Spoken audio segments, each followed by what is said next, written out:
یہ گھر نہیں ہے کہ جو آمدنی دے کر خرچ کیا جائے گا. واہ. گھر ہوتا تو آمدنی دے کر خرچ کرتے.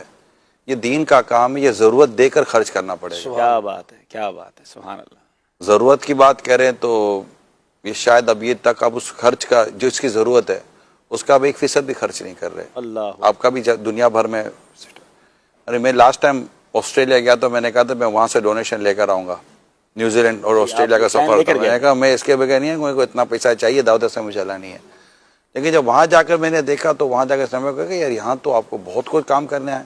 یہاں بھی مسلم کمیونٹی رہ رہی ہے تو پھر یہاں کا پیسہ پھر وہیں ہوا. آپور میں وہاں گئے ملاوی، تو ملاوی میں جتنے مسلمان ہوئے اور جب ہم بیٹھے ان کو لے کر، تو جیسے آپ کہہ رہے ہیں کہ ایسی کیا ضرورت ہے، تو اب میں آپ سے ہی سوال کرتا ہوں کہ آپ بھی وہیں تھے کہ یہی تھا یار ملاوی میں سیٹ ہیں، تھوڑا کھاتے پیتے لوگ ہیں، بزنس بہت بڑا ہے تو ڈونیشن ملے گا، دعوت اسلامی کے لیے ڈونیشن کرنا ہے. لیکن جب وہاں پر پتہ چلا کہ 3 ساڑھے 3 4 ہزار لوگ مسلمان ہوئے ہیں، اب ان کو کھلانا پلانا، انسٹیٹیوشن، ادارہ، اسلامک سینٹر، تربیت، ان کی فیمیلز میں کیسے نہیں کی آپ ناظرین مناظر بھی پہنچانی دیکھ رہے ہیں جگران شورا جو تو یہ مسلمان جو ہونے کے کچھ مناظر ہوا. بتا رہے ہیں. اب یہ جو کچھ ہوا تو پھر ہمیں اور عبدالحبیب میں مشورہ کر رہے تھے، یہ ملاوی کی بات کرو وہ اتنی پرانی بات بھی نہیں ہے، ٹھیک ہے کہ یار یہ تو کیسے ہوگا. تو پھر ہم اس نتیجے پر پہنچے کہ انہیں ان کے ایریاز میں ہمیں اسلامک سینٹر، مسجد ہے، مدرسہ ہے، یہ سب پھر کھانے پینے کا ان کے بچوں کو پڑھائی وغیرہ کے کرنا، کیونکہ ان کو 3 ٹائم کا آپ کھلائیں گے نا تو ان کو فوڈ پرووائڈ کریں گے، ان کو رہائش پرووائڈ کریں گے تو ان کے دین و ایمان کی مضبوطی کے ساتھ ساتھ علم دین حاصل کریں گے. تو ہمارا عبدالحبیب بھائی کی کیلکولیشن تھی اور ہم نے وہاں مشورہ کیا تو $50,000 ایک سینٹر، اس میں 12 مہینے کا کوئی نہ کوئی خرچہ بھی شامل ہے. تو تقریباً 100 سے زیادہ تو وہاں میں سینٹر بنانے کی ضرورت ہے.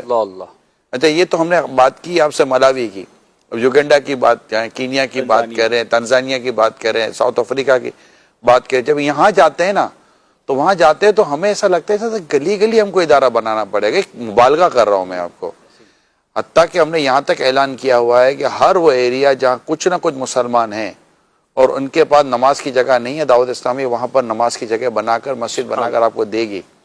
اگر آپ اس پوری بات کریں اور مسلمانوں کو قرآن اور حدیث اور علم دین سکھانے کی بات کریں، اصلاح امت کی بات کریں، یا اس کو اگر میں ایک ورڈ آج کل میں کہہ رہا ہوں کہ مسلمانوں کی میکسیمم ریلیجیس ریکوائرمنٹ کو پورا کرنے کی بات کریں، تو آپ تو اس کا 1% 2% بھی شاید نہیں کر رہے ہوں گے آل اوور دا ورلڈ.